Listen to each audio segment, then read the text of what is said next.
Bueno, está en línea el fiscal Alejandro Pellegrini. Alejandro, ¿cómo te va? Buen día. Hola, buen día, José Luis. ¿Cómo estás vos? Bien, bien. Bueno, estaba haciendo como una intro de un tema que nosotros hemos trabajado periodísticamente mucho, tanto en denuncias vertidas aquí en la 999 como publicadas en noticiasprotagonistas.com. Te debo decir que las manifestaciones de alegría que se reciben de los más diversos ámbitos de la comunidad son impresionantes. Imagino que algo de esto habrá llegado a ustedes. Sí, también. Y bueno, en principio, la verdad que lo primero que tengo es una pregunta para mí casi de perogrullo. ¿Por qué se quedó afuera de todo esto el presidente del Colegio de Martilleros? Si todo esto ocurría en el Colegio de Martilleros.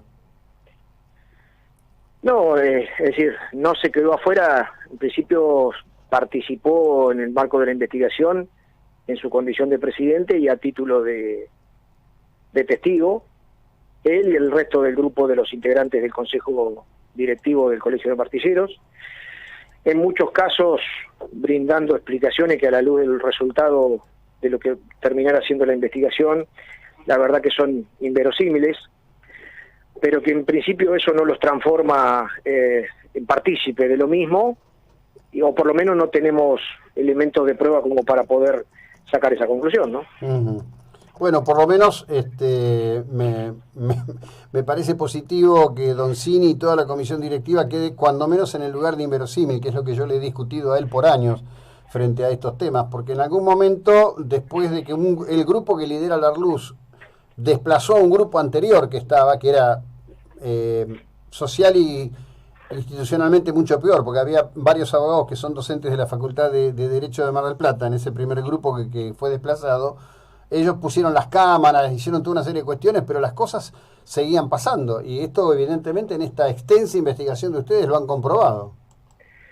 Sí, sí. La investigación precisamente lo que permitió es no dejar margen de duda de cómo es el verdadero accionar. Y en este caso, como vos lo señalás, con mucho soporte fílmico, más allá del documental, con mucho soporte fílmico, que permitió el correlato del análisis del expediente judicial propiamente dicho, en más de 500 casos, y de la respectiva instancia de la subasta en forma de videofilmación, donde precisamente se puede ver y analizar persona por persona cuál era el rol de cada uno de ellos y cuál era en definitiva el objetivo del manejo de la sala de subasta para su propio favor y resultado económico, ¿no? En definitiva, de este grupo de personas. Claro. Bien, ¿esto por qué inicia en 2017 y cómo inicia en 2017? Esto se inicia en 2017 a partir de que, con motivo de una apelación ante la Cámara Civil Departamental, precisamente por una instancia de una subasta de una cochera, un expediente de una ejecución, la Cámara Civil decreta la nulidad de esa subasta y ya ahí visualiza el funcionamiento de este grupo de personas, una vez más, teniendo la posibilidad de hacerlo a partir de la videofilmación de la instancia de subasta, ¿no? Y a partir de así se nos da intervención y el Ministerio Público, con este grupo de colaboradores que lo resalto y lo destaco permanentemente, que son los integrantes del CATI de la Fiscalía General Departamental, es un grupo especial de colaboradores, empieza a delinear todo un trabajo de campo vinculado a determinar la verdadera dinámica de trabajo de este grupo de personas, y así lo hace en más de 500 casos, y esto permite la definición de un patrón común establecido en todos los casos, con modalidades diferentes según el caso, para determinar la suerte de una subasta. Claro, ahí en una cuestión, voy a ser muy preciso. El primer caso que me llegó a mí fue en el año 98. Era una señora que tenía un departamento de un ambiente, se lo llevaron a remate por expensas, la señora terminó viviendo como homeless en la calle, me la crucé durante mucho tiempo hasta que murió, pobrecita, en un estado tremendo.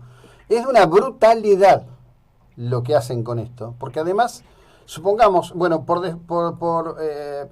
impago de expensas se genera un proceso de desapoderamiento del bien. Lo primero que hacen con esto es generar una condición tal que en principio ni siquiera satisfacen el crédito original, y en segundo lugar, obviamente, no queda ningún resto para el que queda despojado del bien. No, es decir, acá el perjuicio incluso llega a acreedores y deudores respectivamente. Claro, claro. Sí, el acreedor porque no puede ver satisfecha totalmente su acreencia, porque el manejo final del resultado de la subasta es solo en favor de la Liga, y el deudor porque a partir de exiguos valores pagados en la instancia judicial, más tarde vendido a otros valores, tampoco tiene allí ningún remanente de su capital. Decime, ¿y qué pasa con los compradores, con los adquirentes de esos bienes que la Liga se quedaba fraudulentamente?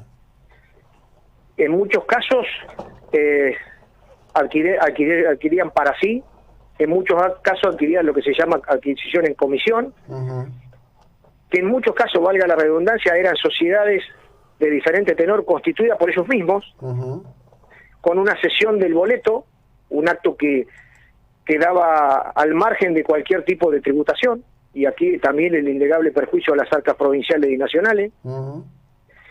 Y también lo que nosotros entendemos a partir de cómo funciona el circuito en su totalidad, lo que ya a esta altura consideramos es el lavado de activos, es decir, el volver a ingresar al sistema dinero percibido en estas condiciones para la adquisición de nuevos inmuebles.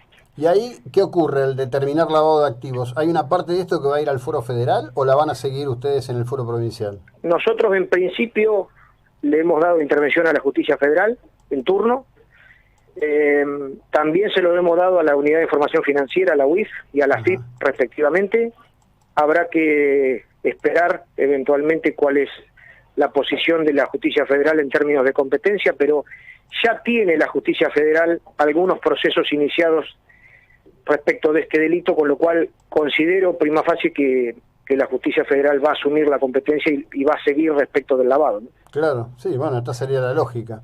Ahora, dos cosas. Vos venís destacando desde ayer la actividad del CATI, cosa que me parece muy bien, pero aparece otro elemento muy interesante en esto, que debe ser el primer caso, no solo por la magnitud que esto tiene, porque la magnitud yo creo que se va a ir apreciando con el correr de los días, sino el hecho de que toda la investigación se hizo desde sede judicial sin intervención de funcionarios policiales. Absolutamente, por eso lo destaco, no solo por la calidad del trabajo hecho, sino porque todo el resultado de la investigación es trabajo judicial. Solo se requirió auxilio policial en la jornada de ayer para concretar los allanamientos, y esto vuelve a poner sobre el tapete la necesidad de plantear la conformación definitiva, ya en términos básicamente no de una ley, sino presupuestarios y de recursos de la Policía Judicial.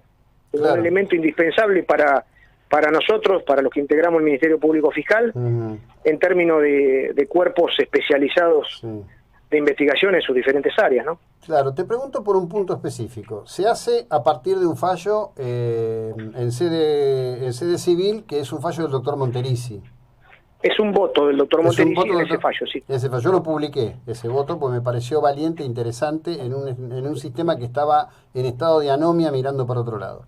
A partir de ahí, ustedes toman este voto del doctor Monterisi y dicen, bueno, vamos a traccionar desde acá.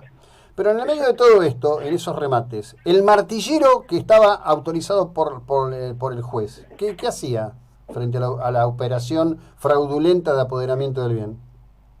Bueno, el martillero en muchos casos miraba por otro lado, el martillero terminaba siendo connivente, o el martillero, como en el caso del grupo correspondiente a lo que nosotros ayer determinamos era la familia Salminsi.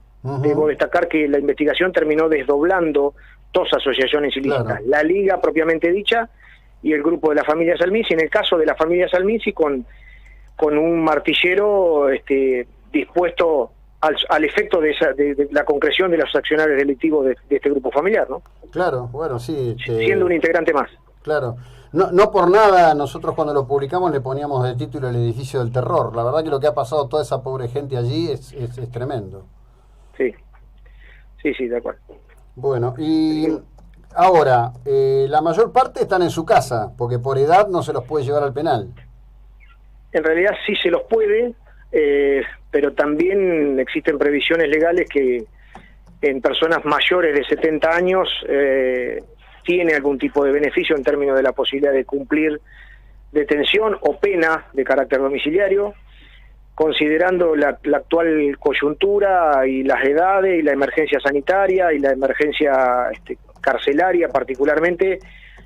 Se pensó en la posibilidad de que aquellos con edades mayores a 70 años lo pudieran hacer en forma domiciliaria, y uno solo de ellos directamente lo está haciendo desde ayer en la unidad 44.